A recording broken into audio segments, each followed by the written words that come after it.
Pay attention to this training. It's very important. Yeah.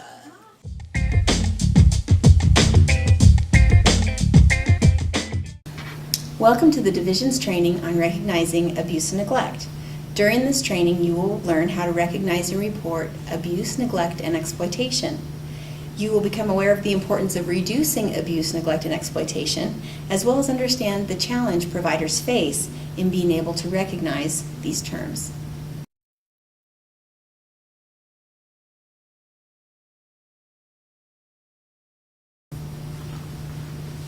Direct care workers who support people with disabilities face multiple challenges in their day-to-day job performance. You must learn the unique communication styles and needs of each person you work with. You must perform tasks, teach skills, and then write it all down before you go home. Most of us agree that the ultimate goal of our work is to enable, empower, and encourage people to have quality of life, to develop interdependence with their communities, and to strive for personal independence. But before any of that is achievable, people must be safe and have confidence that help and support is available to them. Don't watch me, cause I'm gonna do my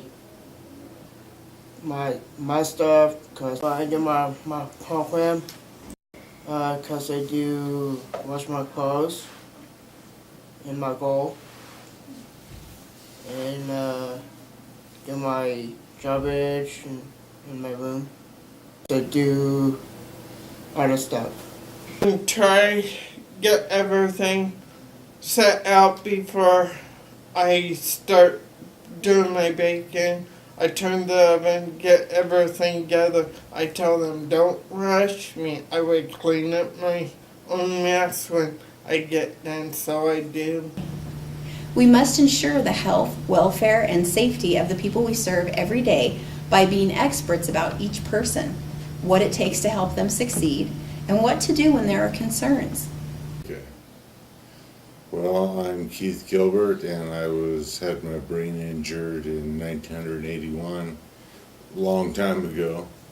And well, I've come quite a long ways since I've been in the hospital. But everybody who has a handicap, anybody has some sort of a handicap, and we just all need to treat each other with the respect that we feel we want to be treated with.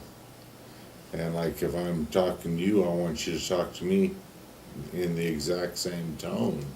If I get rude or curt, that just means, something's wrong. But, if you treat somebody the way that you feel you should be treated, I think things will all be fine. Thank you. There are no current accurate statistics regarding disability-related abuse, neglect, and exploitation. The shocking fact is this is due primarily to the underreporting of such crimes. Many mandated reporters do not file reports because they do not know how, they are unaware of their duty to report, or they do not understand what constitutes abuse, neglect, and exploitation. Who is a mandated reporter? You are. Mandated reporters are professionals who have regular contact with disabled persons. Whenever knowledge of an incident causing risk of serious harm is present or even suspected, you are required to report these crimes and incidents immediately. Hello. My name is Matthew. People help me every day. How do I know what is inappropriate touching? I can't talk, so I need someone to listen and speak up when something is wrong. Go for it. I'm in Washington.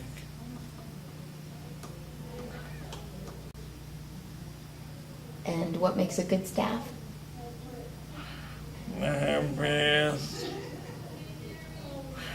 I like what you like. And how do they treat the people they work with? With respect. And if someone is not treating you nice and with respect, who should you tell?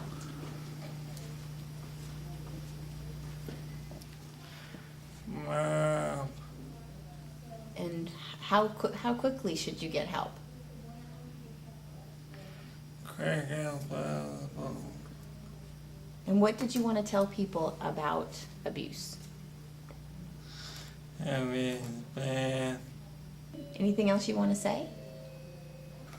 When the chicken goes around, Why? can see the other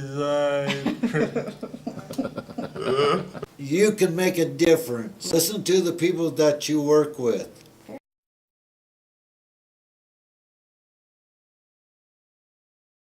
My definition of abuse would be anything that could be physical, any emotional, mental, sexual abuse, anything that is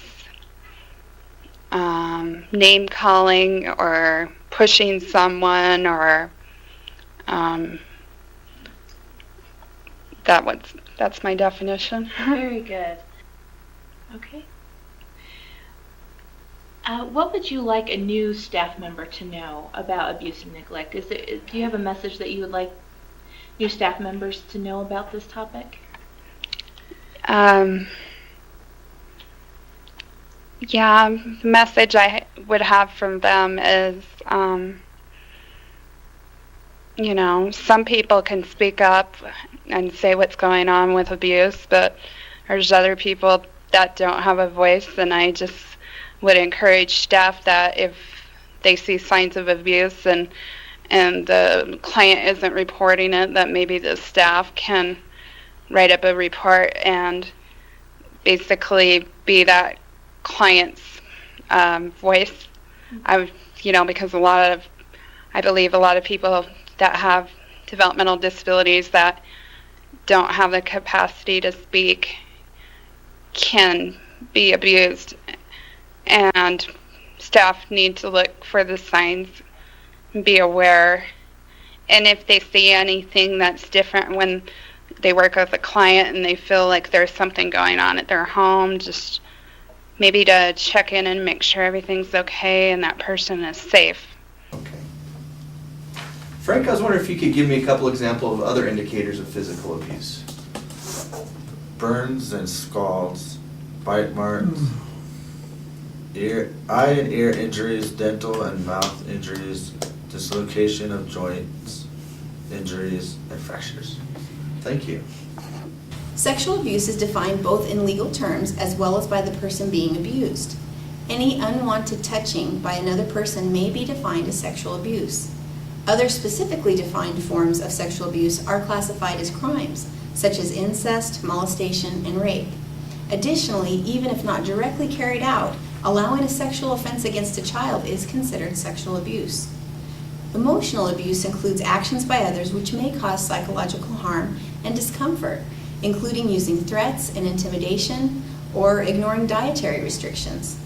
For children, this includes inflicting mental injuries as well. Using frightening physical actions that stop short of causing serious physical harm, such as raising your hand in a threatening manner or pretending to slap, is also considered emotional abuse. This type of abuse can also come from exposing someone to domestic violence, insults, or even harassment. Just witnessing these situations can be psychologically harmful and can be considered abusive. Unfortunately, emotional abuse is the most difficult form of abuse to identify.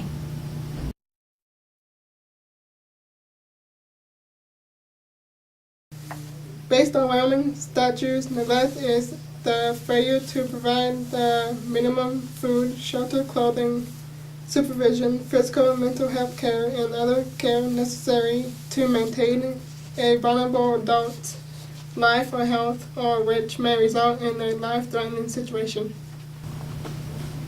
Neglect is the failure to provide the minimum food, shelter, clothing, supervision, physical and mental health care, and other care necessary to maintain a vulnerable adult's life or health. Actions that may result in life-threatening situations are considered neglect as well. Self-neglect occurs when a vulnerable adult is unable or refuses to perform essential self-care tasks or refuses to manage their financial affairs. When a vulnerable adult does not obtain food, clothing, shelter, medical care, or goods and services necessary to maintain physical health, mental health, emotional well-being, and general safety, they are neglecting themselves. Child neglect occurs when an adult who is responsible for the child's welfare fails or refuses to provide adequate care, food, clothing, safe shelter, maintenance, supervision, guidance, education, or medical, surgical, or any other care necessary for the child's well-being. Less obvious forms of neglect occur when vulnerable people are denied communication, the right to family life, social interaction and inclusion, economic stability, rights, necessity, privileges, and opportunities, as well as other ordinary freedoms. Abandonment is also clearly defined as neglect. For adults, abandonment occurs when the vulnerable adult is left without financial support or the means or ability to obtain food, shelter, clothing, or health care. For children, abandonment occurs when the child has been left without obvious behavioral, verbal, or written intentions of reclaiming the child.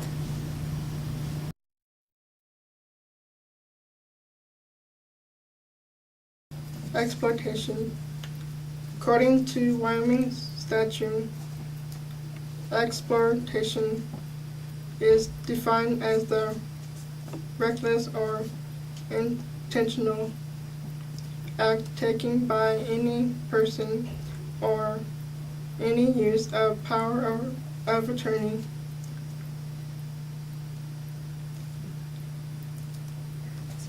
conservatorship, or guardianship of a vulnerable adult to obtain control through deception, harassment, intimidation, or undue influence over the valuable adult's money, assets, property with the intention of permanently or temporarily depriving the vulnerable adult of the ownership, use, benefit, or possession of his money, assets, or property. Exploitation is the reckless or intentional misuse of someone's property by someone in a position of authority for their own gain. In other words, it is when someone who is in a position of authority takes advantage of someone else, such as a disabled adult. Often this takes the form of using someone else's money or assets for their own profit. Potential signs of exploitation may include changes in the amount of money a participant has for personal care items or supplies. A participant may state that they are unable to afford anything. The presence of an overly controlling person in the participant's life who makes decisions for the participant that seem inconsistent with what the participant wants or needs can indicate that exploitation is occurring. If a participant makes statements involving borrowing or lending, it is a good idea to ask further questions to ensure that the participant is making informed decisions. Anytime that a person gains personal benefit from money, property, or possessions of a participant, the situation should be investigated further.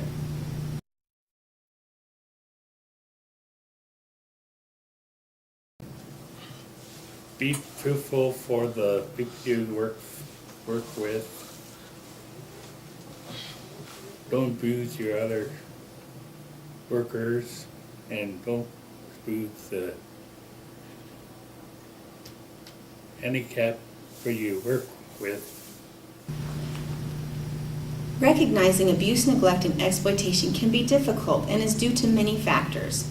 Frequently, people receiving services may not recognize when they are being abused, or they may fail to report it out of fear or lack of adequate communication skills. Additionally, participants may fear not being believed, or perhaps they have reported the abuse, but they have not been taken seriously. I know something, Swan. I just don't know what words to use. The disability itself often mimics abuse, such as skin breakdown from equipment or marks that appear to have been made due to self-injurious behaviors. Actual signs of abuse are often misinterpreted as behavioral problems, resulting in more stringent behavior plans and protocols. I'm afraid that if I plan to my staff, that I have to move. Angry because I'm hurt. I don't need a behavior plan. Travis, what are some other common bruises that might indicate abuse? Several different surface areas, patented relationships, bilateral means bruises on same places on both sides of the body, evident after an abuse, absence, visiting, or vacation. Very good. Bruises are among the most common injuries found in children and adults with developmental disabilities who have been abused. Other common physical signs of abuse include patterned burns, cuts, bite marks, and broken bones. It is also helpful to note that males most frequently complain of stomach aches, while females who have been abused most frequently report headaches. Behaviors can be extremely important in detecting abuse and neglect, especially in people who have communication challenges or are unable to verbally disclose abuse, neglect, or exploitation. Behavioral indicators are often the first sign that something is wrong, even before physical signs are present.